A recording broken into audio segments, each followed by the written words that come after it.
مصطفیٰ کمال اتا ترک نہ صرف سلطنت عثمانیہ کا غدار تھا بلکہ سلطنت عثمانیہ کا خاتمہ کا مرکزی کردار بھی تھا۔ خائن احمد پاشا۔ ناظرین، خائن فارسی زبان میں غدار کو کہا جاتا ہے۔ یہ ایک عثمانی گورنر اور ریاست کار تھا۔ السلام علیکم دوستو، آج کے اس ویڈیو میں ہم آپ کو سلطنت عثمانیہ کے 5 بڑے غداروں کے بارے میں بتائیں گے۔ ان کی وجہ سے نہ صرف سلطنت عثمانیہ کو نقصان ہوا بلکہ اختتام پذیر ہو گئی۔ ویڈیو شروع کرنے سے پہلے آپ سے گزارش ہے کہ اگر آپ نے ابھی تک ہمارے چینل ریئل امیزنگ فیکٹس کو سبسکرائب نہیں کیا ہے تو ابھی ہی سبسکرائب کریں۔ یہاں آپ کو بالخصوص تاریخ سے متعلق اور دنیا بھر کی منفرد ویڈیوز ملتی رہیں گی۔ نمبر 1، امیر سعادتین کوپیک۔ دوستو، اگر خلافت عثمانیہ کے تاریخی کتب کا مطالعہ کیا جائے تو غداروں میں سعادتین کوپیک سرفہرست ہیں، اور آج بھی اس کے نام کے ساتھ کوپیک لکھا جاتا ہے، اور ترکی زبان میں کوپیک کتے کو کہتے ہیں۔ ناظرین، آپ جانتے ہیں کہ ارطغرل کے وقت سعادتین کوپیک سلجوق سلطنت میں اہم عہدے پر فائز تھا۔ اس وقت سلطنت عثمانیہ سلجوق سلطنت کے ماتحت تھی۔ سعادتین کوپیک 2 سلطانوں کے دور حکومت میں کئی عہدوں پر فائز رہا، اور بنیادی طور پر وہ ایک ماہر تعمیرات تھا۔ سلطان علاء الدین نے سعادتین کوپیک کو ایک وزیر کی حیثیت دے رکھی تھی، مگر سعادتین کوپیک کو اقتدار کے حبس نے غداری پر اکسایا۔ وہ امیر سے سلطان بننا چاہتا تھا، اور اس مقصد کو حاصل کرنے کے لیے اس نے دشمنوں سے تعلقات شروع کر دی۔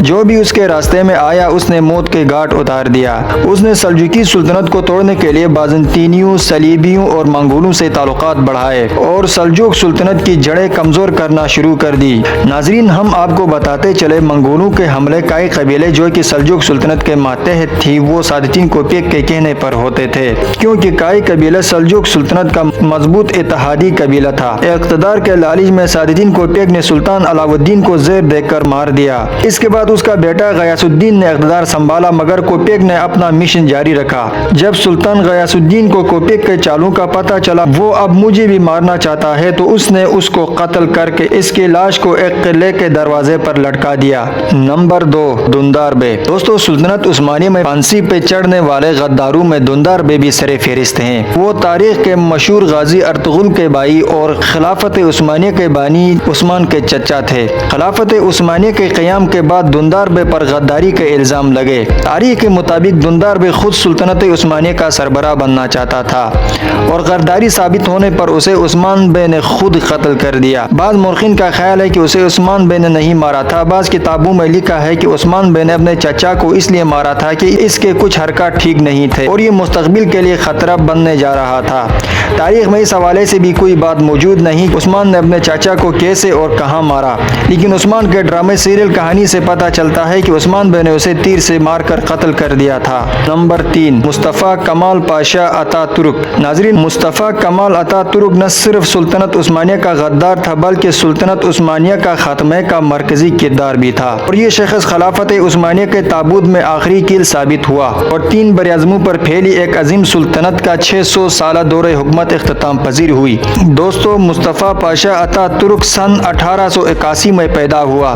7 برس کا تھا کہ باپ کا سایہ سر سے اٹھ گیا۔ اس نے تعلیم کیڈٹ اسکول میں حاصل کی۔ سن 1905 میں وہاں سے سٹاف کیپٹن بن کر نکلے۔ طالب علمی کے ایام میں ہی ایک منجے ہوئے مقرر کی حیثیت سے شہرت پائی۔ دوستو، استنبول کے قیام کے دوران خلیفہ عبدالحمید ثانی کی حکومت کے خلاف سرگرمیوں میں حصہ لینے پر کچھ عرصہ قید بھی ہوا۔ جیل سے رہا ہوا تو فوجی ملازمت اختیار کی۔ دمشق میں فوجی افسر تعینات ہوا۔ اس کے بعد ایک خفیہ تنظیم کے ساتھ اس کا رابطہ قائم ہوا۔ ترکی کے ایک سیاسی تنظیم کے ساتھ جڑ گیا۔ 1908 کے انقلاب ترکیہ کے بعد کچھ عرصے کے لیے سیاست سے کنارہ کشی اختیار کی۔ جنگ اطالیہ اور ملکان میں مختلف محاذوں پر فوجی خدمات سر انجام دیے۔ اپنے حاضر دماغی اور جرأت کے سبب شہرت حاصل کی۔ پہلی جنگ عظیم ہوئی تو ملٹری کے ایک عہدے پر فائز تھا۔ اس کی درخواست پر اسے جنگی کام سپرد کیے گئے۔ اس نے سن 1915 میں انگریزوں اور فرانسیسیوں کے خلاف کامیابی حاصل کی۔ اس کے بعد اسے جرنیل کے عہدے پر ترقی دے دی گئی۔ سن 1916 میں روسی فوج کو شکست دے کر ترکی کا مقبوضہ علاقہ آزاد کروا دیا۔ 5 جولائی 1917 کو 7ویں فوج کا کمانڈر مقرر ہوا۔ 30 اپریل 1918 امن معاہدے پر دستخط ہو گئے، جس کے بعد 7ویں فوج توڑ دی گئی اور مصطفیٰ کمال پاشا کو واپس استنبول بلایا گیا۔ اس وقت خلیفہ وحید الدین سلطنت عثمانیہ کے تخت نشین تھے۔ خلیفہ وحید الدین کو اس کے عزائم کا علم نہ تھا۔ اس نے عطا کمال پاشا ترک کو فوج کا انسپکٹر جنرل مقرر کر دیا۔ ناظرین، دوسری عالمی جنگ کے بعد سلطنت عثمانیہ انتہائی کمزور پڑ چکی تھی اور مصطفیٰ مصطفیٰ کمال پاشا اتا ترک نے یہودیوں، امریکہ، روس، برطانیہ، نیوزی لینڈ کے ساتھ اتحاد کر دیا تھا، خلافت عثمانیہ سے بغاوت کر دی۔ اس نے سلطنت عثمانیہ کے آخری سلطان پر دباؤ ڈالا اور ان کے خاندان، ان کے نوکروں اور ان کی افواج سمیت انہیں ترک سے نکال دیا۔ آئندہ ترکی واپس آنے پر مکمل پابندی عائد کر دی اور اس طرح 3 براعظموں پر پھیلی سلطنت عثمانیہ ٹوٹ گئی۔ سلطنت عثمانیہ ٹوٹنے سے 40 نئے ممالک وجود میں آئے۔ مصطفیٰ کمال ترک نے ترکی کو مکمل یورپ کی شکل دے دی تھی، فحاشی عام تھی اور لوگ سر عام شراب نوشی کرتے تھے۔ نمبر 4، خائن احمد پاشا۔ ناظرین، خائن فارسی زبان میں غدار کو کہا جاتا ہے۔ یہ ایک عثمانی گورنر اور ریاست کار تھا جو 1553 میں مصر کا عثمانی گورنر بنا۔ جب سلطان اعظم قانونی نے اس کی جگہ اس کے حریف ابراہیم پاشا کو وزیر اعظم بنایا تو وہ مایوس ہو گیا۔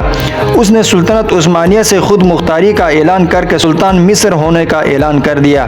اس نے اپنے اقتدار کو قانونی حیثیت دینے کے لیے اپنے نام کے سکے بنوائے۔ 1524 میں اس نے مقامی عثمانی دستوں پر قبضہ کر لیا اور اس کے برطرف 2 سرداروں نے اس پر قاتلانہ حملہ کر دیا، مگر خوش قسمتی سے وہ بچ گیا اور فرار ہو گیا۔ عثمانی حکام نے اسے بالآخر پکڑ لیا اور اس کا سر تن سے جدا کر دیا، اور اس کی بغاوت نے مصر میں عدم استحکام پیدا کر دی تھی۔ بعد میں ابراہیم پاشا نے مصر کا دورہ کر کے لوگوں کے تحفظات دور کیے اور یوں یہ معاملہ ختم کر دیا۔ نمبر 5، شریف مکہ حسین ابن علی۔ ناظرین، شریف مکہ، مکہ مکرمہ اور مدینہ منورہ کے خادم حرمین شریفین ہونے کی وجہ سے عزت اور شرف کی وجہ سے ایک لقب تھا۔ اس عہدے کی فرمان روائی میں مکہ اور مدینہ شامل تھے۔ اس منصب کا بنیادی کام حاجیوں کی خدمت اور حج کے انتظامات وغیرہ کرنا تھا۔ جدید تاریخ میں جسے شریف مکہ کہا جاتا ہے، اس کا اصل نام حسین ابن علی ہاشمی تھا۔ یہ 77واں شریف مکہ تھا جسے عثمانی سلطان عبدالحمید ثانی نے نامزد کیا تھا۔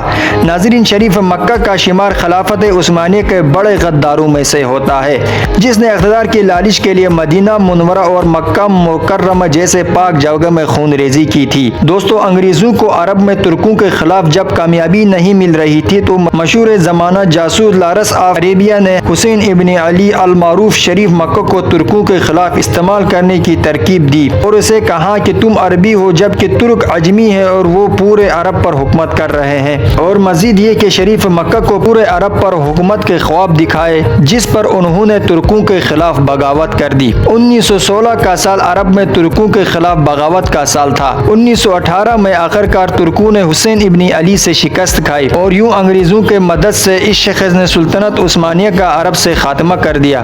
دوستو، امید کرتے ہیں کہ آپ کو یہ ویڈیو پسند آیا ہوگا۔ مزید ایسی انفارمیشن کے لیے ہمارے چینل ریئل امیزنگ فیکٹس کو لازمی سبسکرائب کریں تاکہ ہمارے نئے آنے والی ویڈیو آپ تک پہنچ